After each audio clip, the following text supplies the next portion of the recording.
Uh, so I think about this often because from the moment she went missing and her disappearance was investigated, and then later her death, I get asked about this a lot, and I will also say, I was one of many people at the bookstore who was working at the time that she came in. Um, but she was very outgoing, I think, in a way that felt overwhelming and even possibly aggressive to some people, because she was going up to folks and talking to them, asking questions about everything from, their recommendations for books and music to places she should visit and how she could get there because she was a visitor using public transportation. Um, and for me, as another young woman, I was in my 20s at the time. I think I was, I don't know, 5 or 6 years older than her. And I also traveled by myself. There was a little bit of me that was like, oh, I get this. Like, you're on your own, you're feeling a little adrift in a new city, and you want to find people to connect with. But I also know that there are aspects of that that certainly read.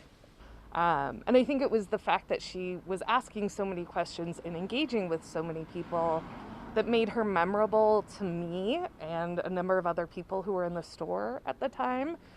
I at our heyday when I was still at the last bookstore, we would see hundreds, if not thousands, of people a day, and the fact that she was so gregarious made it easy for me to remember her, and remember what our interaction was like.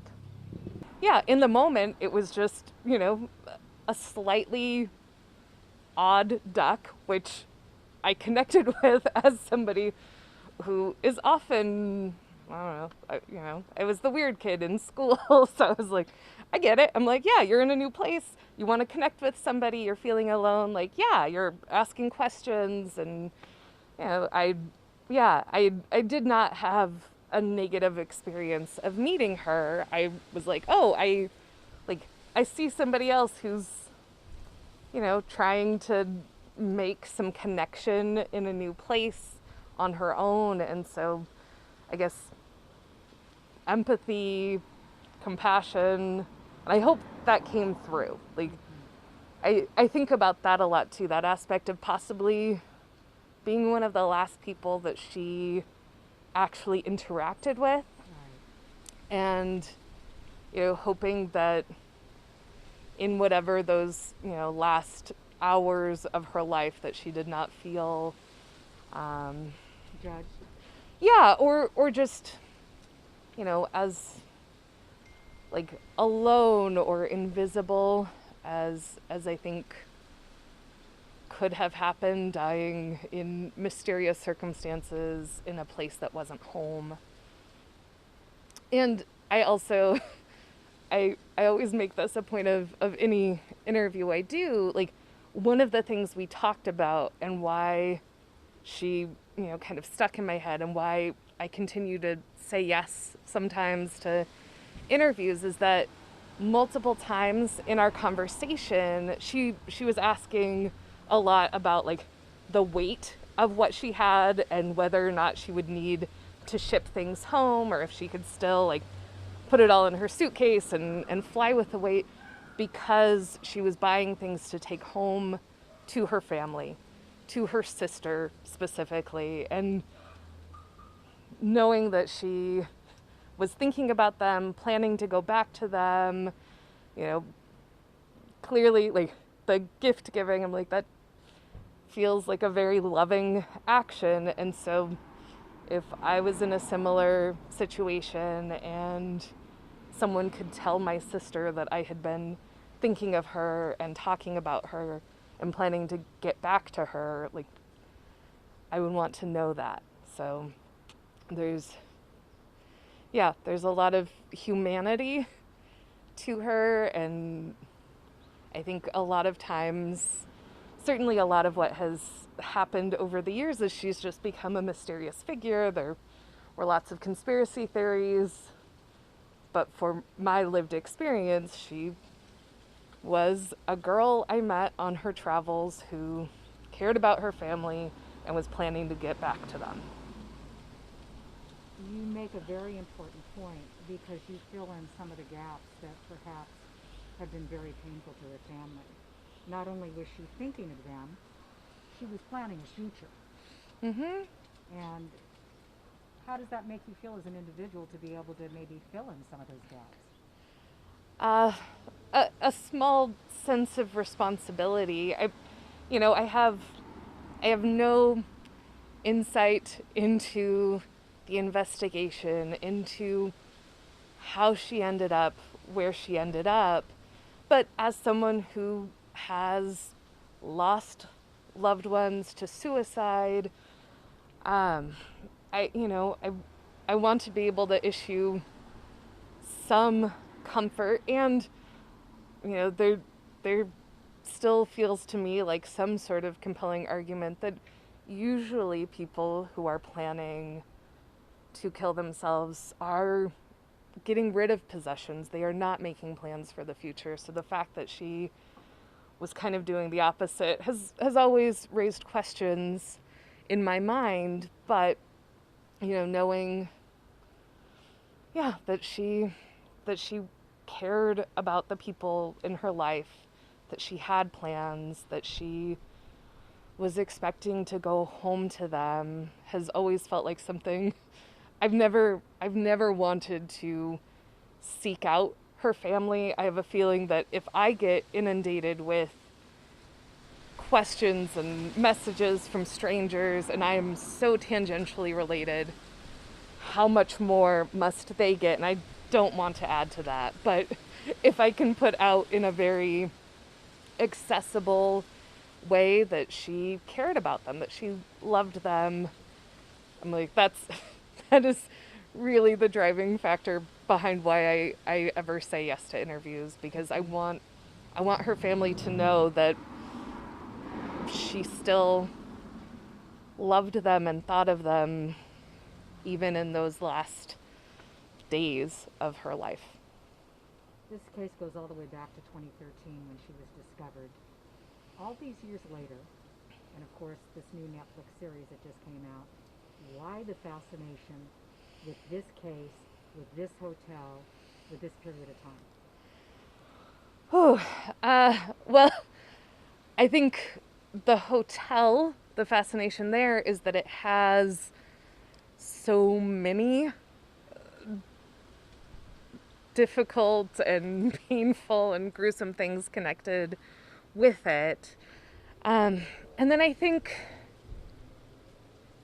certainly as I've thought about it, it feels like we shouldn't still have this kind of unsolved mystery in an era of security cameras and cell phones and tracking. And I think anytime something happens where we say, oh, all of these mechanisms of how we record the world, how we protect ourselves, they still fail. There are still gaps. And so I think that sense of how, in this day and age, in a major city, in such a densely packed part of it, how is there no other information about, how she got to the roof, how she got in the water tank?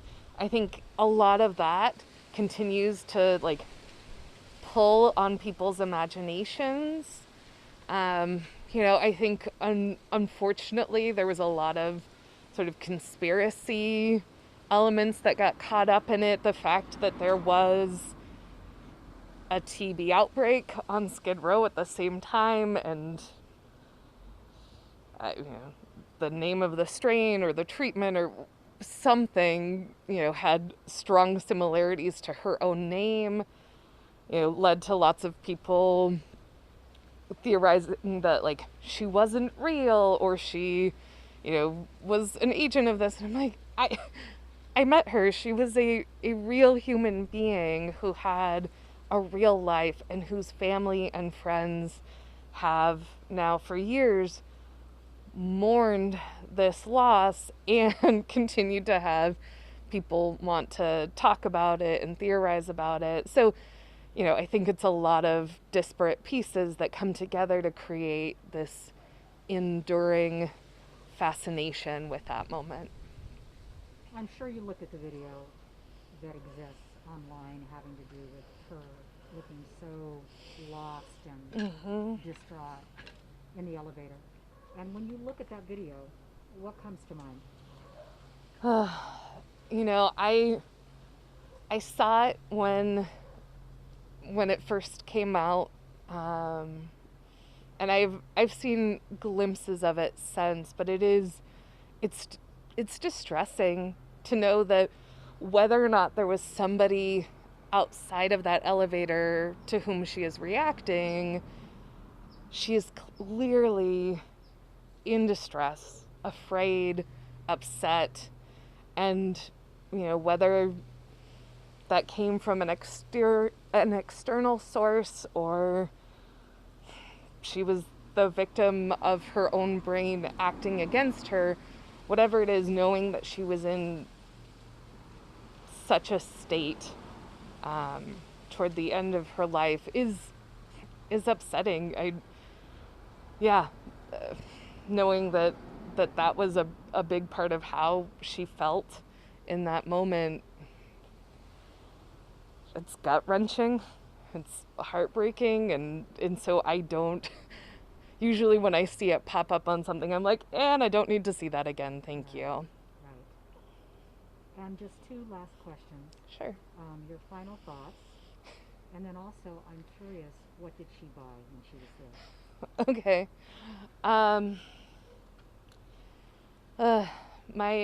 My final thoughts are, that it would be really nice to know definitively what happened. I know there are lots of theories. I know that the new Netflix series posits a conclusion as well. But I think it's okay to live with the unknowing. And that whatever brings the people that actually knew her in life a sense of peace and closure is what we should embrace. And I'm like, that feels slightly weird to be like, I am here talking about it on the news when part of my conclusion is it would be okay for us to let this go so that her family doesn't have to be reminded of this all the time. And that at the heart of any sort of unsolved mystery like this, there are actual human beings, and their absence from the world has very real effect on the people who knew them and loved them, and that it's easy for us to watch, true crime or unsolved mystery type shows and get caught up in sort of the, fervor and mystery and forget that these were real lives and that their loss had real impact on their actual communities.